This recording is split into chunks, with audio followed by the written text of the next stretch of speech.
শুভ স্বাধীনতা দিবস। খুব চেনা চেনা লাগছে। 4 মাস পরে কোথাও তখন বেরিয়েছে, কার জন্য মেয়ে একটা, যাই হোক থুড়ি মনে নেই, কিন্তু এনার বাবা সম্ভবত বলেছিল না যে হিন্দুগুলো যারা জন্ম নেয় তারা নাকি অভাগা, ভাগ্য খারাপ বলে নাকি হিন্দু ঘরে জন্ম নেয়। এনার বাবা তো বলেছিল।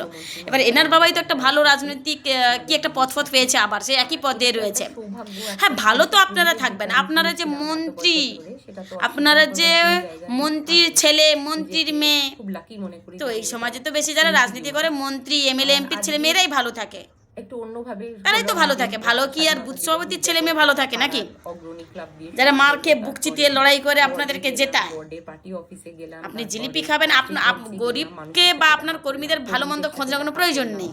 যদি খোঁজ নিতেন 4 মাস পরে নয়, 4 মাস আগে নিতেন, 4 তারিখের পর। 4 মাস পরে এসে স্বাধীনতা দিবস উপলক্ষে সবাইকে শুভেচ্ছা বার্তা জানিয়ে সবাই ভালো থাকুক। কে ভালো রয়েছে না রয়েছে আপনাদেরকে দেখলে স্পষ্ট বোঝা যায়।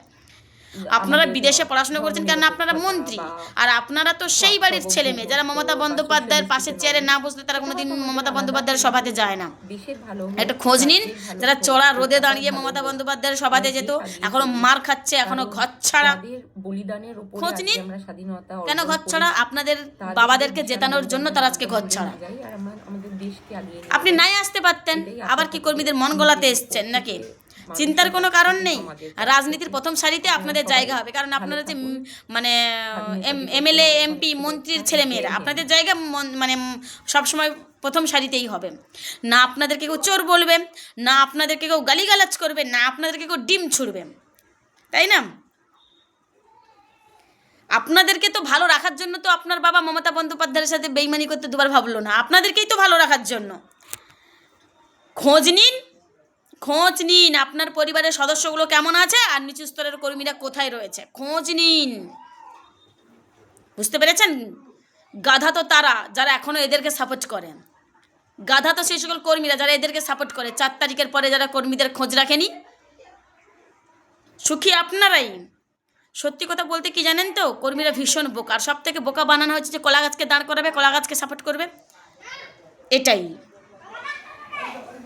ভীষণ চেনা চেনা লাগছে তো, ওই কারণের জন্য আমি বলতে এলাম। না মানে আমি তো কখনো মমতা বন্দ্যোপাধ্যায়ের মঞ্চে উঠিনি, ওই একবার ওই ধর্না মঞ্চে উঠেছিলাম, সেখানেই দেখেছিলাম। আমি তো শুধু মানে আশেপাশে যারা বসে রয়েছে তাদের শুধু মুখগুলো দেখছিলাম যে এরা মানুষের কাজ করবে নাকি ভাই?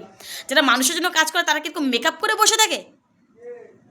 বিশ্বাস করুন, আমি 3 গুণ করে বলছি, জীবনে কোনোদিন আপনাদেরকে আমি পছন্দ করতাম না। আমি তৃণমূল কংগ্রেস করি ঠিক কথা, আমি মানুষের কাজ করব বলে আমি দলটা করেছিলাম, আর সেটা পঞ্চায়েত মেম্বারও আমি করেছি, না দল থেকে ঝাড়ার ধান্দায় এসেছিলাম, না কখনো ভেবেছিলাম যে রাজনীতির সুখে শান্তিতে থাকবে, এমন চিন্তাভাবনা নিয়ে আমি আসিনি। হ্যাঁ, তৃণমূল কংগ্রেসের দ্বারা মানুষ উপকৃত হয়েছে, আমি সেই উন্নয়নটা মানুষের সামনে তুলে ধরেছি, আর তার দ্বারা মানুষ উপকৃত হয়েছে। এখনও পর্যন্ত মমতা বন্দ্যোপাধ্যায়ের কিছু কিছু প্রকল্প মানুষের বাড়িতে বাড়িতে রয়েছে, আমি সেগুলো তুলে ধরেছি। কিন্তু বিশ্বাস করুন, আপনাদেরকে জীবনে কোনোদিন আমি পছন্দ করি না, আমি কোনো সেলিব্রিটিকে পছন্দ করতাম না, আপনাদের মতো রং মেখে সংসাজা এই সকল মানে কি বলা যেতে পারে নেতার ছেলে মেয়েদেরকে পছন্দ করতাম।